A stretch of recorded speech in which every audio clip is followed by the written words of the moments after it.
I first came as the president of Ricks College, I attended my first meeting that I'd ever been in, watching the general authorities of the church, the first presidency and others, running a meeting. I had been studying for the 10 years I was a professor at Stanford, how you make decisions in meetings, in groups. So I got a chance, here's my chance to see the way the Lord's servants do it, of which I now am one. But at my first, I looked at it with my Harvard, Stanford eyes, and I thought, this is the strangest conversation I mean, here are the prophets of God, and they're disagreeing in an openness that I had never seen in business. In business, you're careful when you're with the bosses, you know.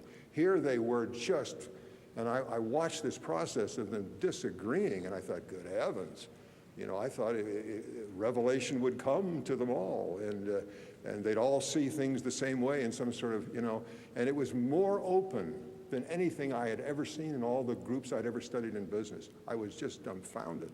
But then after a while, the conversation cycled around and they began to agree.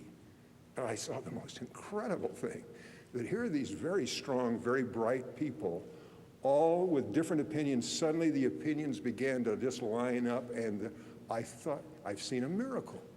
I've seen unity come out of this wonderful, open kind of exchange that I'd never seen in all my studies of government or business or anywhere else. And so I thought, oh, what a miracle. And then it was President Harold B. Lee was chairing the meeting. I think, anyway, it was a Board of Education meeting. And I thought, now he's going to announce the decision because I've seen this miracle. And he said, wait a minute, I think we'll bring this matter up again some other time. I sense there is someone in the room who is not yet settled. And they went on to the next item, and I thought, that is strange. And then I watched somebody, one of the brethren, I think one of the 12, walk past President Lee and say, thank you. There's something I didn't have a chance to say. So I want you to know, the main thing you do about Harvard and Stanford, and I hope this doesn't offend my wonderful friends, forget it. We're in another kind of thing here. This is what it claims to be. This is the true church of Jesus Christ. Revelation is real, even in what you call the business kinds of settings.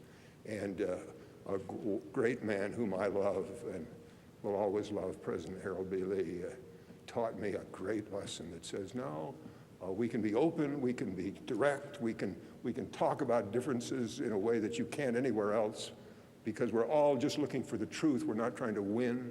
We're not trying to make our argument dominate. We just want to find what's right. And then a man sensitive enough to sense, without anybody saying anything, that somebody in the room was not settled. And again, there's a kind of process of openness and yet coming together and having confidence that you know what the Lord wants, not what we want.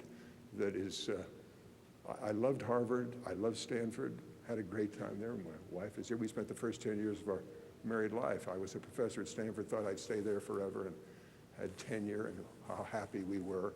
And then went to Rexburg, Idaho from there, and then came down here and found out that there was a kind of making decisions and working together in groups that I have never seen anywhere else in the world except here.